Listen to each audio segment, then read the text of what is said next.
The blood on Lydia Reeves' hands was still fresh when they dragged her into the center of Miles City, Montana. And she knew before anyone opened their mouths that they would call her a liar again.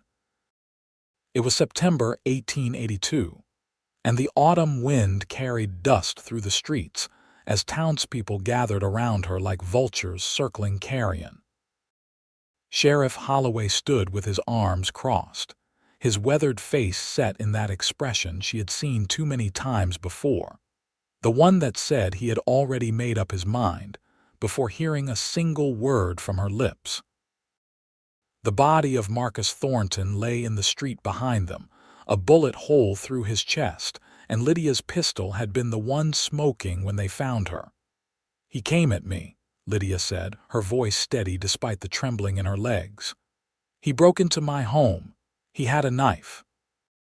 "That is what you said about the last man," Mrs. Patterson called from the crowd, her nasal voice cutting through the murmurs.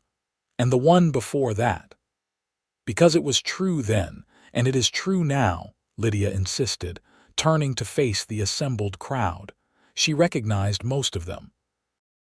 The butcher who refused to sell her meat unless she paid double. The seamstress who spread rumors about her character. The banker who had denied her a loan to expand her late father's surveying business.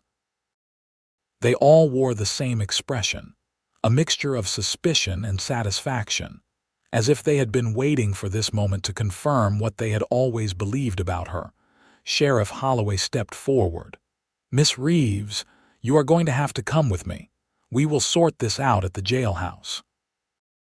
"I defended myself in my own home," Lydia said, holding her ground. "That is not a crime in Montana territory." "Maybe not," Holloway said.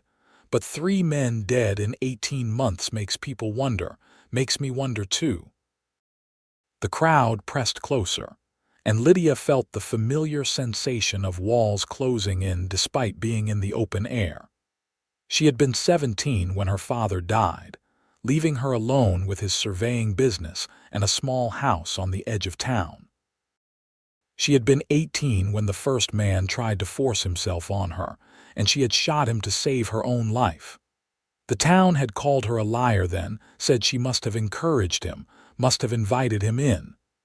6 months later, another man, another attempted assault, another body. And now Marcus Thornton made 3. "There was no knife," someone shouted from the crowd. "I was first there after the shot. No knife anywhere." Lydia's blood ran cold. "That is impossible. He had it in his hand when he came through my door." "Liar," Mrs. Patterson hissed. "Murderous liar." The crowd began to chant, a low murmur that grew louder with each repetition. "Liar, liar, liar." The word felt like stones being thrown at her chest, each one finding its mark. She had lived in Miles City her entire life, had played in these streets as a child, had attended church every Sunday with her father before he passed. But in their eyes, she had become something monstrous, something to be feared and despised. Sheriff Holloway reached for her arm and Lydia pulled away. "I am telling the truth." "That is what they all say," Holloway replied. "Come on now, do not make this harder than it needs to be." A horse whinnied from the edge of the crowd and people parted as a rider dismounted. Lydia had never seen him before, which was unusual in a town the size of Miles City. He was tall, well over 6 feet, with dark hair that touched his collar and eyes the color of a Montana sky just before a storm. He wore the clothes of a working cowboy, dusty from the trail, with a weathered leather vest and boots that had seen countless miles. A rifle was strapped to his saddle, and a revolver hung at his hip, but he moved with the easy confidence of a man who did not need weapons to command respect. "What seems to be the trouble here?" he asked, his voice carrying a slight drawl that suggested he had come from further south. "None of your business, stranger," Sheriff Holloway said. "Move along." The cowboy looked at Lydia, and she felt something shift in her chest, a sensation like recognition though they had never met. His gaze moved from her face to her blood-stained hands, to the body in the street, and back to her eyes. Something in his expression changed, softened almost imperceptibly. "I think it might be my business," he said. "Name is Quentin Xavier. I was riding past Miss Reeves' property about an hour ago, heading into town. Saw a man climbing through her window. Looked suspicious, so I doubled back after I stabled my horse, thought I should check if everything was all right." The crowd fell silent. Lydia stared at the stranger, this Quentin Xavier, wondering why he would lie for her, because he had to be lying. No one had been riding past. She would have seen him. "You saw someone breaking in?" Sheriff Holloway asked, his tone skeptical. "I did," Quentin said. "Big fellow, brown coat. Same man lying there, if I am not mistaken. Was carrying something in his right hand, looked like a blade of some kind." "Convenient timing," Mrs. Patterson said. "Convenient story." Quentin turned to face her, and his expression remained pleasant, but his eyes had gone cold. "Madam, I have no reason to lie. I do not know this woman, but I know what I saw." "And where is this knife now?" Holloway demanded. "That is a good question," Quentin said. He walked toward Thornton's body, and the crowd shuffled back nervously.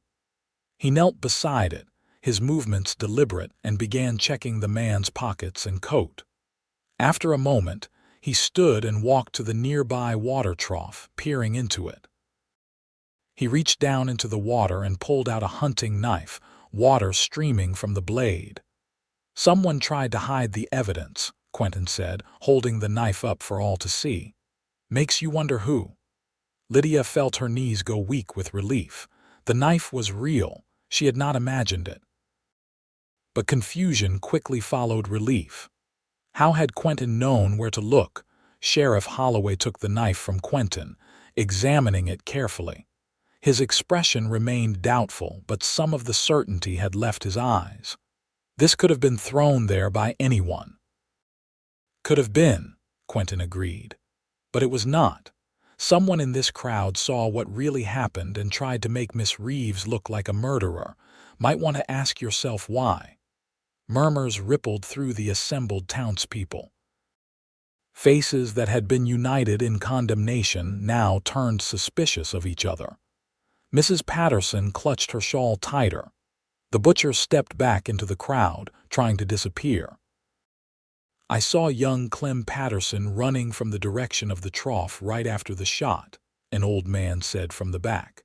"Thought it was strange at the time." All eyes turned to Mrs. Patterson, whose face had gone red. "My son would never. Where is Clem now?" Holloway asked, his voice taking on a harder edge. "He is at home," Mrs. Patterson stammered. "He has nothing to do with this." "We will see about that," Holloway said. He turned to Lydia, and she saw something in his face that she had not seen in years, doubt about his own judgment. "Miss Reeves, you are free to go. For now, I will need to investigate this further." The crowd began to disperse, their bloodlust unfulfilled, their certainty shaken. Lydia stood frozen in the street, still trying to understand what had just happened. Quentin Xavier approached her, his expression gentle. "You should get those hands cleaned up," he said quietly. "Blood stains if you leave it too long." "Why did you do that?" Lydia asked. "You do not know me. You were not riding past my house." Quentin met her eyes, and she saw something there that made her breath catch. "Actually, I was riding past. Saw the whole thing through your window. Saw him break in with that knife, saw you defend yourself. Saw someone from the crowd grab the knife and throw it in the trough while everyone was focused on you. I did not lie about anything except the timing. Made it sound like I did not see the actual shooting because folks get nervous about witnesses who see too much. You saw someone take the knife." Lydia whispered. "Who?" Young man, maybe 16 or 17. Brown hair, tall for his age, was wearing a vest with brass buttons. "Clem Patterson," Lydia said, the pieces falling into place. His mother has hated me since I refused to marry her nephew 2 years ago. Said I was too proud, thought I was better than everyone. Seems like she wanted to see you hang for it, Quentin said. His voice was matter of fact, but anger simmered beneath the words. Lydia looked at him, really looked at him, taking in the strong line of his jaw. The way he stood with weight shifted to one leg as if ready to move at any moment. The careful way he watched the dispersing crowd as if expecting trouble. He could not have been much older than her own 20 years, maybe 22 or 23 at most, but he carried himself with the assurance of someone who had seen more of the world than most. I need to know something, Lydia said. Did you really just happen to be riding past? Or did you come to Miles City looking for something? Quentin smiled, and it transformed his face, made him look younger and more vulnerable. Little of both, I suppose. I have been working ranches down in Wyoming, but the work dried up for the season. Heard Miles City might need an extra hand at one of the cattle operations. As for riding past your house, that was pure chance. Good chance, as it turns out. Good for me, Lydia said, but you have made yourself unpopular with half the town. I have survived worse, Quentin said. He glanced down the street where Sheriff Holloway was knocking on the Patterson house door. You should probably go home. Get cleaned up like I said. This is going to get complicated before it gets simple. Lydia wanted to argue, wanted to stay and see Clem Patterson face justice, but exhaustion crashed over her like a wave. She nodded and turned toward her house at the edge of town. After a few steps, she looked back. Quentin was still watching her, and something in his gaze made her feel protected for the first time in 3 years. Thank you, she said. I mean it, thank you. Just did what was right, Quentin replied. Go on now, I will make sure no one bothers you tonight. Lydia walked home through streets that had never felt so empty, even with people still milling about in clusters, whispering and pointing. Her small house looked the same as it always had, white clapboard with green shutters, a tiny porch where she sometimes sat in the evenings. But the front door stood open, broken where Marcus Thornton had forced his way in. She would need to fix that before nightfall. Inside, the house was in disarray. Furniture overturned where she had fought Thornton off, a lamp broken on the floor, papers from her father's surveying business scattered everywhere. Blood stained the floorboards near the door. Her hands shook as she pumped water into a basin and began scrubbing the blood away, watching it turn the water pink, then red. She had been alone for so long. After her father died, she had tried to keep his business running, but clients stopped coming. Women whispered about her behind their hands. Men looked at her with either suspicion or a hunger that made her skin crawl. The 3 men who had attacked her had all been prominent in town. The first had been a merchant's son. The second, a ranch foreman. And Marcus Thornton had been the mayor's brother-in-law. Each time, the town had refused to believe that men like that would do such things. Each time, they had called her a liar, and each time, a part of her had wondered if maybe they were right. Maybe she had done something to encourage them. Maybe she had sent signals she did not understand. Maybe she was cursed, and death followed her like a shadow. But Quentin Xavier had seen the truth.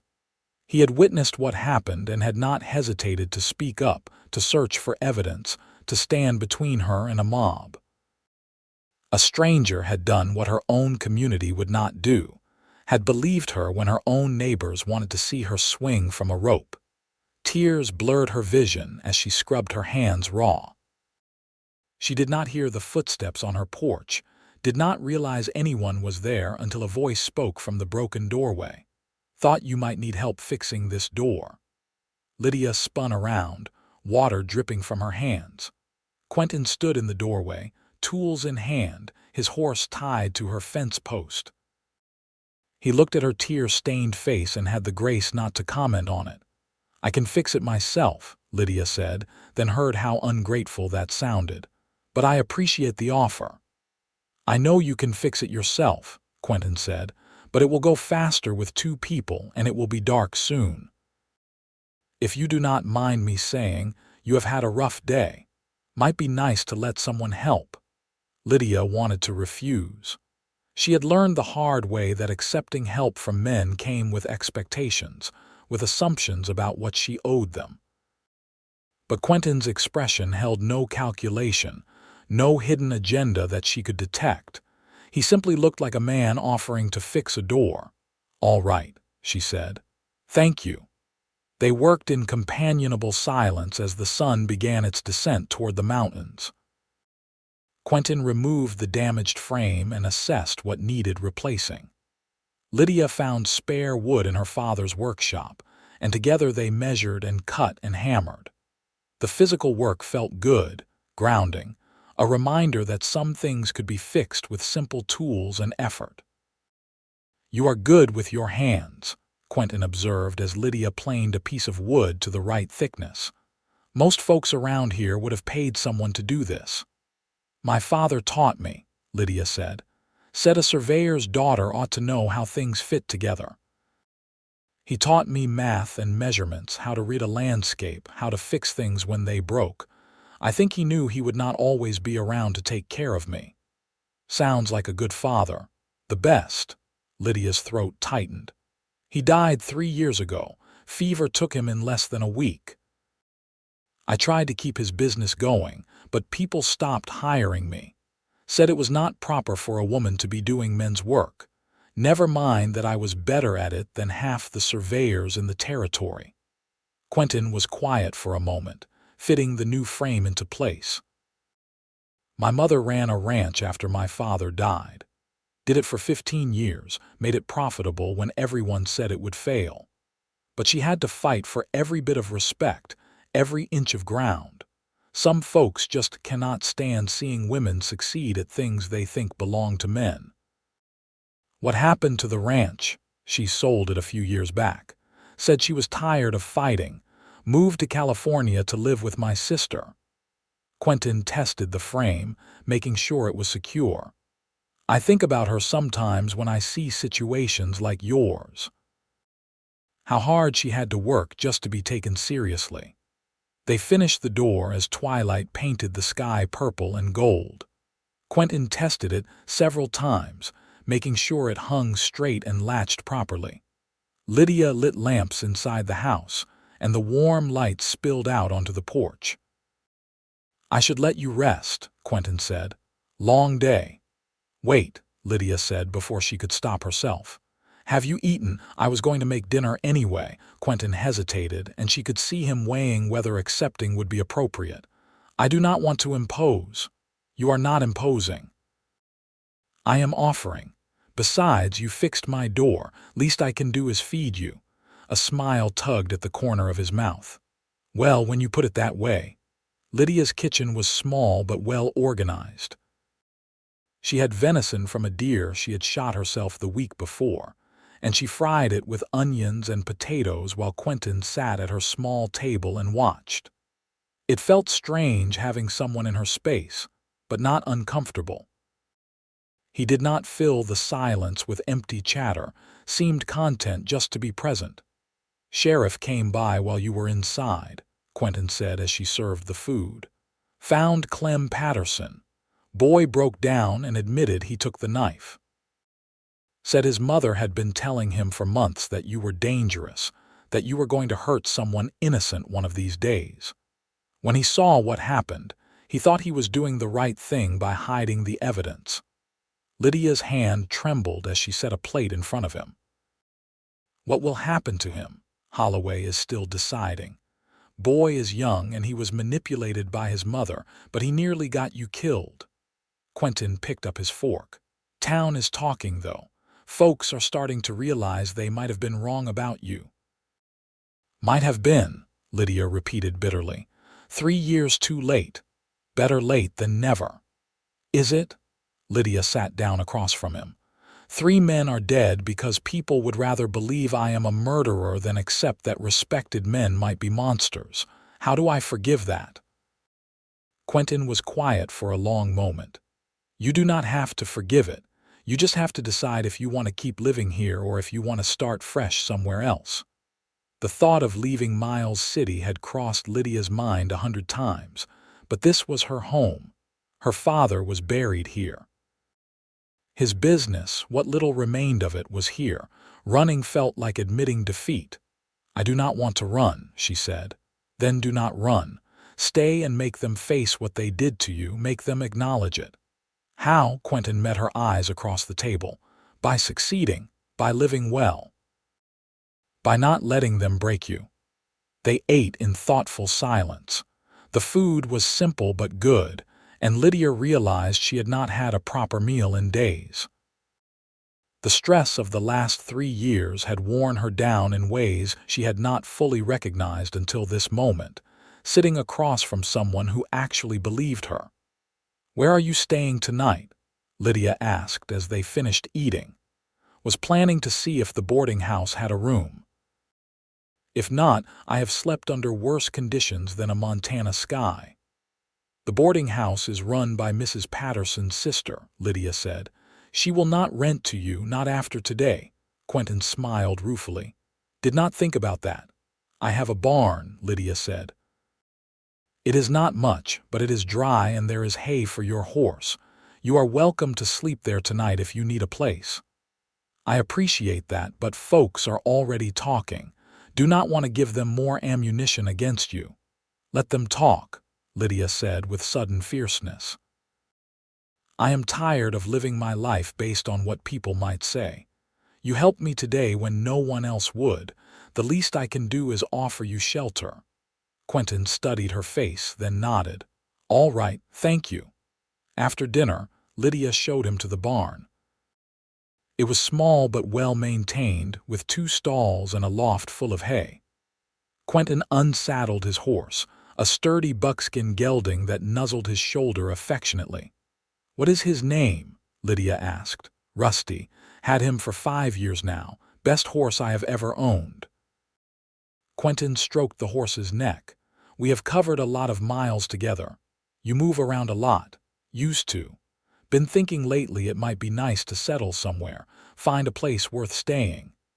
He looked at her, and something in his expression made her heart beat faster. Today convinced me Montana might be that place. Lydia did not know what to say to that. The air between them felt charged, full of unspoken possibilities. She cleared her throat. "I should let you get some rest." "Lydia," Quentin said as she turned to leave. She stopped and he continued. "What happened today, what has been happening to you, none of it is your fault. You know that, right?" Tears pricked her eyes again. "Some days I am not sure." "Well, I am sure you survived. That takes strength. Do not let anyone make you feel ashamed of that." Lydia nodded, not trusting her voice. She walked back to her house through the darkness, and for the first time in 3 years, she did not feel afraid. The next morning dawned clear and cool. Lydia rose early and made coffee, then carried a cup out to the barn. Quentin was already awake, feeding Rusty, and he smiled when he saw her. "You are a lifesaver," he said, accepting the coffee gratefully. "Nothing like Montana morning cold to wake you up. I appreciate you staying. Made me feel safer knowing someone was nearby. Anytime." They stood in comfortable silence, watching the sun rise over the prairie. Lydia could see Miles City in the distance, smoke rising from breakfast fires, people beginning their day. She wondered what they were saying about her this morning, whether Quentin's testimony had changed anything or just added fuel to the gossip. "What are your plans today?" Quentin asked. "I need to go into town. File a report with the sheriff, make sure everything is documented properly. Also need to pick up supplies." She hesitated. "I imagine it will be unpleasant. Want company?" Lydia looked at him, surprised. "You do not have to do that, I know, but I want to. Besides, I need to see about that job I mentioned." Thought I might check with the ranches around here, see if anyone needs a hand." They rode into town together, Lydia on her father's old mare and Quentin on Rusty. People stopped and stared as they passed, whispering behind their hands. Lydia kept her head high, refusing to show how much their stares affected her. At the sheriff's office, Holloway was waiting. He looked tired, as if he had not slept much. "Miss Reeves," he said formally. "Mr. Xavier, come in." The office was small and cramped, smelling of coffee and old paper. Holloway gestured for them to sit.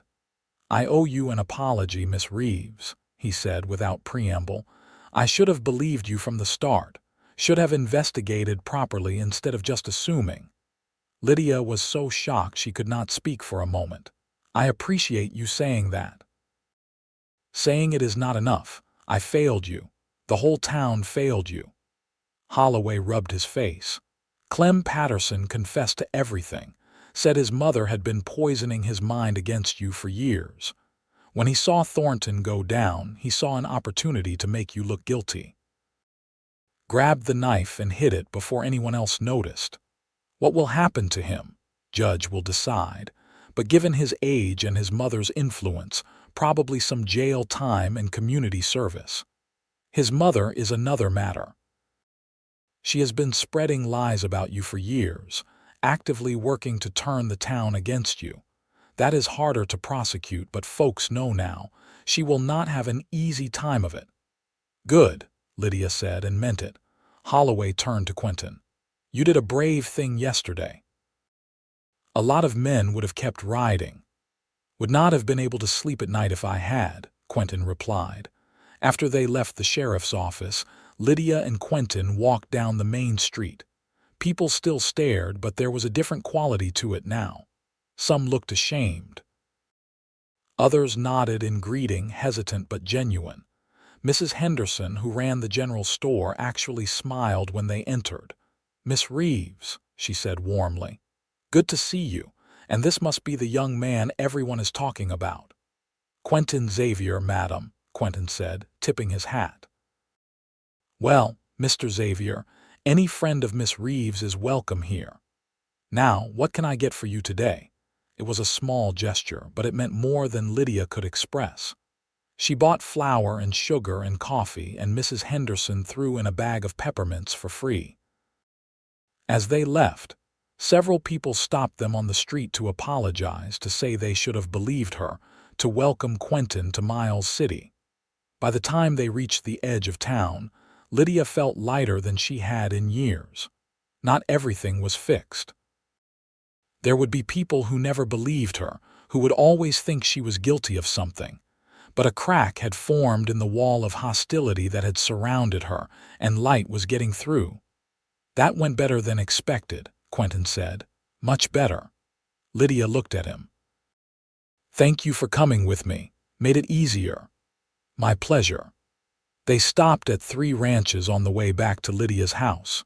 The first 2 were not hiring, but the third, a sprawling operation called the Double Bar Ranch, needed an extra hand. The foreman, a grizzled man named Dutch, looked Quentin over with an experienced eye. "You know cattle?" Dutch asked. "Worked ranches in Wyoming for 3 years. Can rope, ride, and handle just about anything you throw at me." "References?" Quentin provided names, and Dutch nodded thoughtfully. "Can you start tomorrow?" "Yes, sir." "Good. Pay is $30 a month plus room and board. Work is hard but fair." They shook on it, and as they rode away, Quentin was grinning. "Well, looks like I am staying in Montana." "Looks like it," Lydia agreed, and tried to ignore the way her heart soared at the thought. Over the next few weeks, Lydia and Quentin fell into a comfortable routine. He worked long days at the Double Bar Ranch, but in the evenings he would ride over to her place. Sometimes he helped with chores, fixing things that had fallen into disrepair.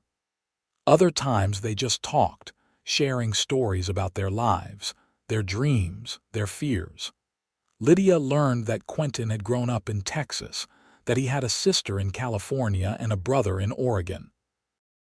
His father had died when he was 12, and he had been helping support his family ever since. He was 23, had never been married, and loved the work of ranching even though it was hard and often thankless. Quentin learned that Lydia had always been different from other girls her age, preferring math and maps to needlework and gossip. She had learned surveying at her father's knee, had a gift for seeing how land fit together, how to measure and calculate with precision. She dreamed of reopening her father's business, of proving that a woman could do the work as well as any man. "Why do you not just do it?" Quentin asked one evening as they sat on her porch watching the sunset. "Do what?" "Reopen the business. Start taking clients again." "No one would hire me." "How do you know if you do not try? Things are different now. People see you differently." Lydia considered this. He was right that the town's attitude had shifted. People greeted her on the street now. They stopped to talk, to ask how she was doing. It was not perfect, but it was better. "I would not even know where to start," she admitted. "Start small. Put up a notice at the general store, see if anyone bites." It was such a simple suggestion, but it sparked something in Lydia. Hope, maybe, or determination. The next day, she wrote out a notice offering surveying services at fair prices. Mrs. Henderson posted it prominently in her store window.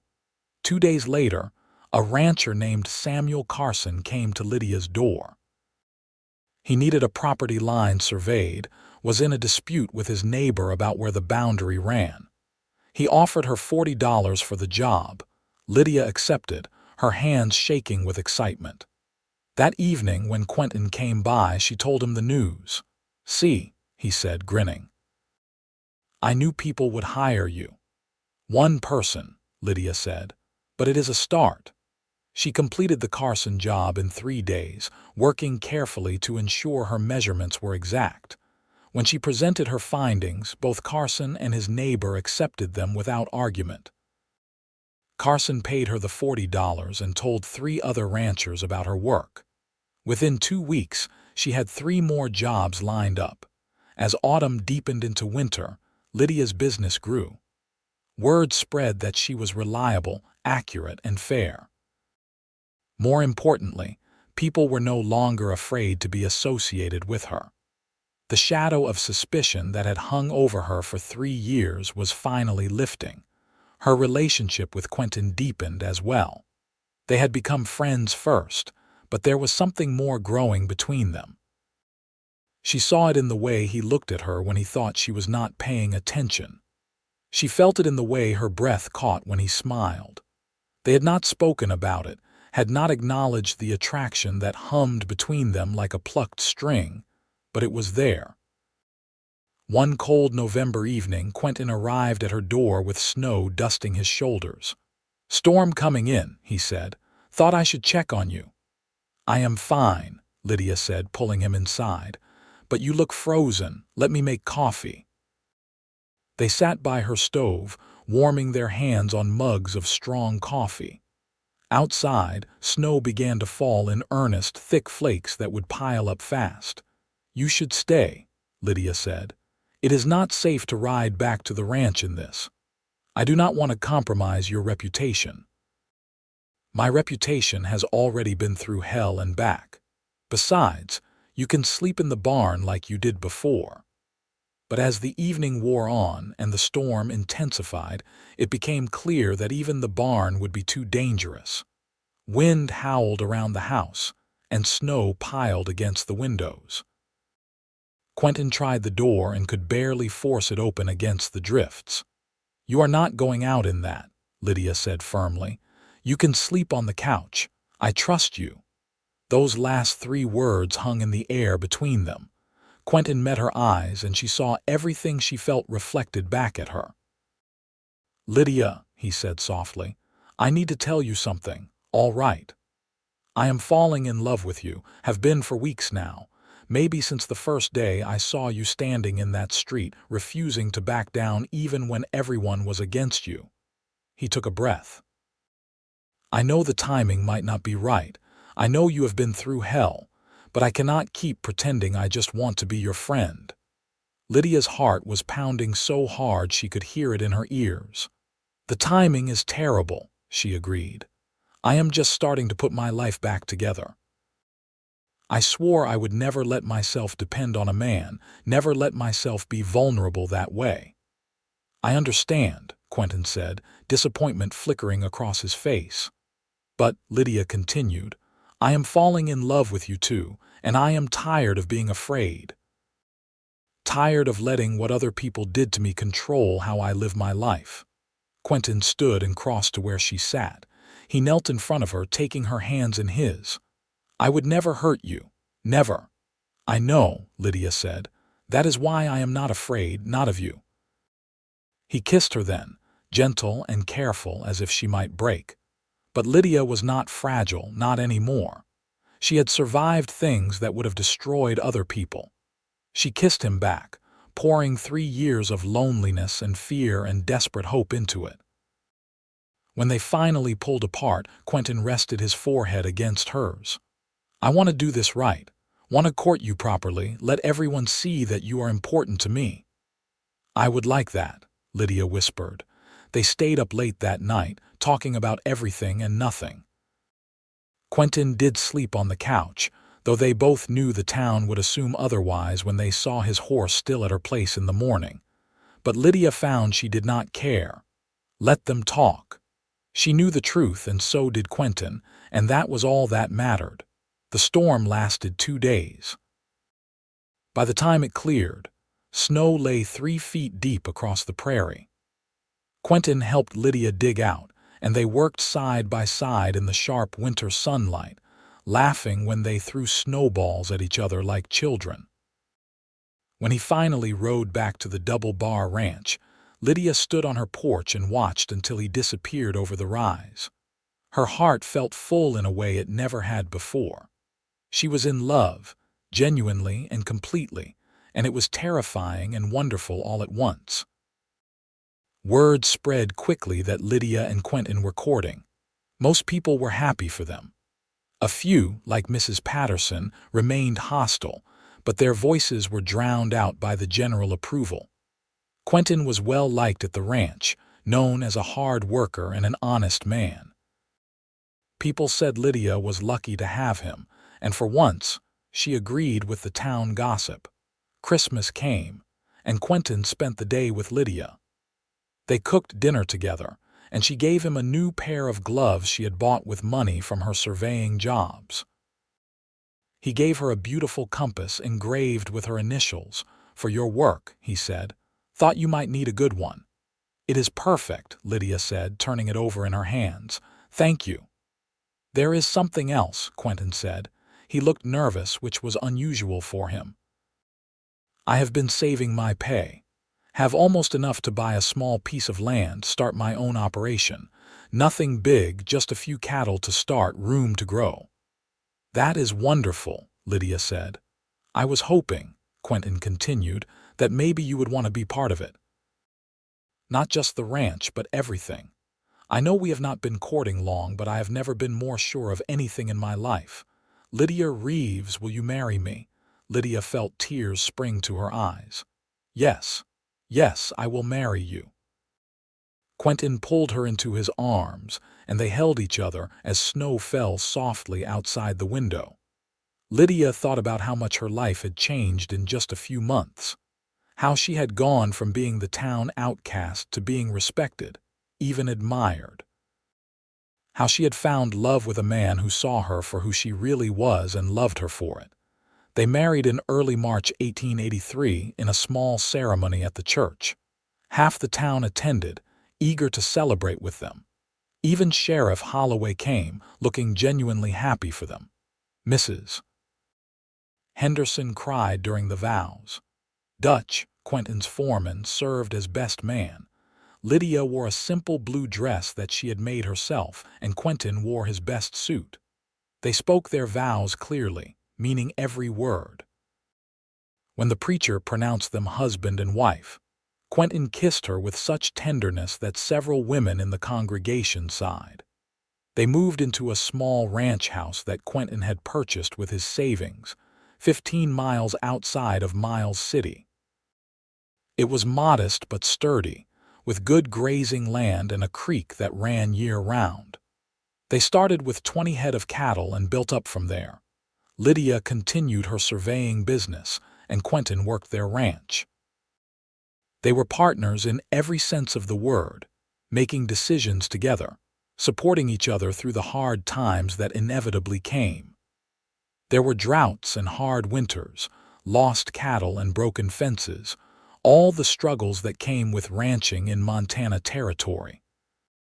But they faced it all together. Their first child, a son they named Thomas after Lydia's father, was born in December 1883. He had Quentin's dark hair and Lydia's green eyes, and they both fell in love with him instantly. Watching Quentin hold their son, seeing the wonder and love in his face, Lydia felt her heart might burst. "I never thought I could have this," she said one night as they lay in bed, Thomas sleeping peacefully in his cradle nearby. "A family, happiness, someone who loves me for who I am." "You deserve all of it and more," Quentin said, kissing her forehead. "You are the strongest person I know, Lydia. Everything you have overcome, everything you have built. I am proud to be your husband." As the years passed, their ranch prospered. They added more cattle, built a bigger barn, hired a few ranch hands during busy seasons. Lydia's surveying business expanded as well, and she became one of the most respected surveyors in the territory. People no longer whispered about her past. She was simply Mrs. Lydia Xavier, businesswoman and rancher's wife, mother and friend. They had 3 more children over the next 6 years. A daughter named Sarah in 1885, another son named James in 1887, and a final daughter named Caroline in 1889. The house was always full of noise and laughter, of children playing and animals needing tending. Quentin proved to be a wonderful father, patient and playful, teaching his sons to ride, and his daughters that they could do anything their brothers could do. He never forgot where Lydia had come from, the struggles she had faced, and he made sure their children understood the importance of standing up for what was right, of believing people when they said they were in trouble. One summer day in 1892, Lydia and Quentin sat on their porch watching their children play in the yard. Thomas was 8 now, serious and thoughtful like his mother. Sarah was 7, wild and fearless. James was 5, always trying to keep up with his older siblings. And Caroline was 3, a chatterbox who narrated everything she saw. "You ever think about that day?" Lydia asked quietly. "The day we met?" "Sometimes," Quentin admitted. "I think about what would have happened if I had ridden a different road, if I had not seen Thornton breaking in. If I had decided to keep riding instead of getting involved. I would probably be dead," Lydia said bluntly. "The town would have hanged me. That is what keeps me up at night sometimes, how close it was, how easily I could have missed it." Lydia took his hand. "But you did not miss it. You saw what was happening and you chose to help. You chose to speak the truth when everyone else wanted to believe a lie. That says everything about who you are. And you chose to trust me even when you had every reason not to trust any man. That says everything about who you are." They sat in comfortable silence, watching their children play. Thomas was showing Sarah how to throw a rope, while James tried to copy them with mixed results. Caroline was collecting flowers, presenting them to anyone who would pay attention. "I have been thinking," Quentin said. "Thomas is getting old enough to learn some surveying. If you want to teach him, I mean, no pressure," Lydia smiled. "I would love that, Sarah too, if she is interested." "Of course Sarah too. She is probably better at math than Thomas anyway." "Definitely better at math," Lydia agreed, laughing. Life was not perfect. There were still people in Miles City who remembered Lydia's past, who whispered occasionally about the men who had died. There were hard years when money was tight, and they worried about making it through the winter. There were illnesses and accidents, arguments and misunderstandings, all the normal struggles of life. But through it all, Lydia and Quentin had each other. They had built something real and lasting, a family and a home, a life full of purpose and love. The girl who had been called a liar had become a woman people respected and trusted. The cowboy who had spoken the truth had become a husband and father, a rancher, and a pillar of his community. On their 10th wedding anniversary in March 1893, Quentin took Lydia back to Miles City for dinner at the hotel restaurant. It was a rare evening without children, and they dressed in their best clothes, feeling young and carefree. As they walked through town, people greeted them warmly. "Evening, Mrs. Xavier, Mr. Xavier." No suspicion, no whispers, just genuine friendliness over dinner. Quentin raised his glass. "To 10 years of marriage, to the best decision I ever made. To the man who believed me when no one else would," Lydia replied, touching her glass to his. "To the life we have built together." They talked about their children, their plans for the ranch, Lydia's latest surveying project. They laughed about the early days of their marriage when they were still learning how to live with each other, still figuring out how to blend their lives together. "I love you," Quentin said as they walked home under a canopy of stars. "I love the woman you were when we met, and I love the woman you have become. I love our life together." "I love you too," Lydia said. "You saved me, you know, not just from the mob that day, but from becoming bitter and hard. You reminded me that good people existed, that I was worth fighting for." "You saved yourself," Quentin corrected gently. "I just happened to be there to witness it." They kissed under the Montana stars, and Lydia thought about how far she had come from that desperate, frightened girl standing in the street with blood on her hands. She had survived. She had thrived. She had built a life that mattered. The years continued to pass. Their children grew. Thomas did learn surveying and took over much of that work as Lydia got older, though she still took jobs that interested her. Sarah married a rancher's son and started her own surveying business in a neighboring town, making Lydia proud beyond words. James took to ranching like he was born to it, and eventually expanded their operation to include horse breeding. Caroline became a teacher, educating the next generation of Montana children. Quentin and Lydia grew old together, their faces weathered by Montana sun and wind, their hands rough from decades of hard work. But they never stopped loving each other, never stopped working side by side, never stopped being grateful for the chance encounter that had changed both their lives. On a warm summer evening in 1920, Lydia and Quentin sat on their porch, now both in their late 50s. Their grandchildren played in the yard, a whole new generation of Xaviers learning to rope and ride and, yes, to survey property lines. "You ever regret it?" Lydia asked. "Stopping that day?" "Getting involved in my mess?" Quentin looked at her, his blue eyes still as clear and honest as the day they met. "Not for one second. You are the best thing that ever happened to me, Lydia Xavier." "You are the best thing that ever happened to me too," Lydia said. "You saw the truth I was holding, believed it when everyone else called me a liar. You gave me back my life." "We gave each other our lives," Quentin corrected. He took her hand, his thumb rubbing over her wedding ring. "And what a life it has been."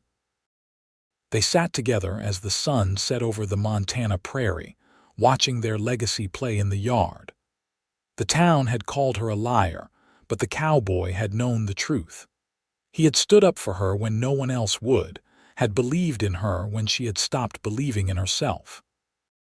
And from that single act of courage and compassion, they had built a love story that would last a lifetime. Their children and grandchildren would tell the story for generations. About how their grandmother had been falsely accused, how their grandfather had been the only one brave enough to speak up, how love had bloomed in the midst of injustice and fear. They would tell how Lydia Reeves Xavier had gone from town outcast to respected businesswoman, how Quentin Xavier had gone from a drifting cowboy to a successful rancher and devoted family man. But the part of the story that Lydia treasured most was simpler than all of that. It was the look in Quentin's eyes every morning when he woke up beside her. It was the way he still held her hand when they walked. It was the knowledge that she was loved completely and unconditionally, that she was safe, that she was believed.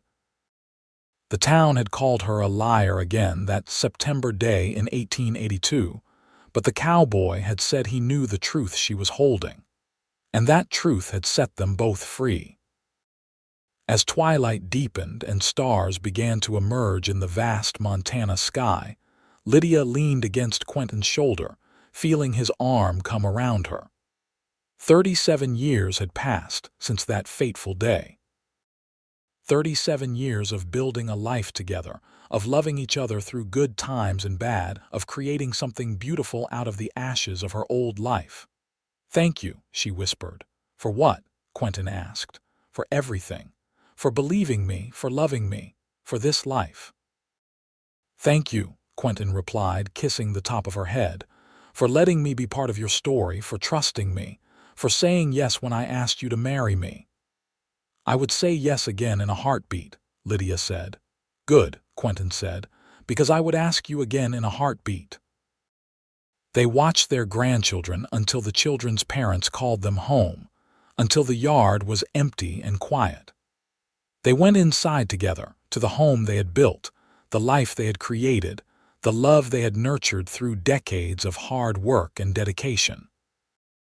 And if anyone in Miles City still remembered the day when the town called Lydia Reeves a liar, when a young cowboy named Quentin Xavier had stood up and said he knew the truth she was holding, they remembered it differently now.